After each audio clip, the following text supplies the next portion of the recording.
28મી માર્ચથી બીજી એપ્રિલ સુધીમાં એક મજબૂત પશ્ચિમ વિક્ષોભ આપતા તેના કારણે દેશના ઉત્તરીય પર્વતીય પ્રદેશોમાં બરફવર્ષા થવાની શક્યતા છે.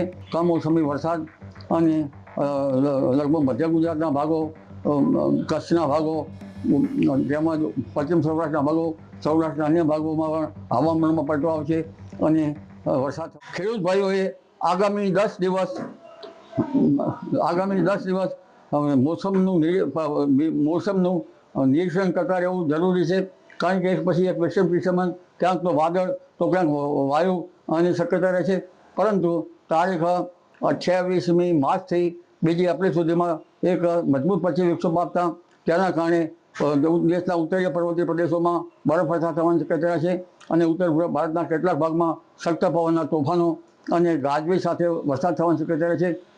તેની અસર રાજસ્થાનના સંલગ્ન ગુજરાતના ભાગોમાં પણ થવાની શક્યતા છે, જેમાં મહેસાણાના પાટણના કેટલાક ભાગો, આ ઉપરાંત સાબરકાંઠાના ભાગો, અરવલ્લીના ભાગોમાં અને બનાસકાંઠાના ભાગોમાં લગભગ અનસિઝનલ વરસાદ થવાની શક્યતા છે.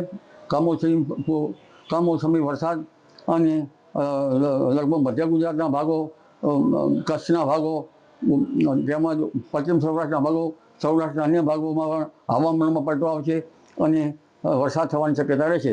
આ વરસાદ પ્રી મોન્સૂન એક્ટિવિટીનો ગણવો કે અનસિઝનલ ગણવો તે પછી જ ખ્યાલ આવશે.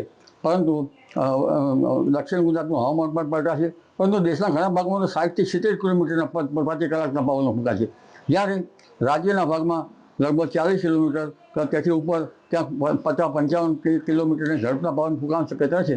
આ પવનની ગતિના કારણે ખેડૂત ભાઈઓ સાવચેત રહેવાની જરૂર છે. ખાડામાં પડેલો માલ હોય તો તે ત્યાંમાં કંઈક ઢાંકી લેવાની જરૂર રહી શકે જો શક્ય હોય તો, અને માર્કેટ યાર્ડમાં માલ જતો હોય તો તેનું પણ ધ્યાન રાખવાનું જરૂરી છે. આ ઉપરાંત પવનના કારણે હજુ ઉભા કૃષિ પાકો હોય તો તેમાં પડી જવાની શક્યતા પણ રહેતી હોય છે.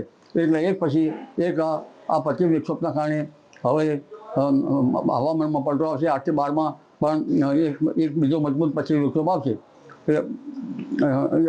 જરૂરી છે કે પવનની ગતિ જે છે એ વધારે રહેશે અને કેટલાક ભાગમાં વધુ વરસાદ થઈ શકે, કેટલાક ભાગમાં ઓછો વરસાદ થઈ શકે. ખાસ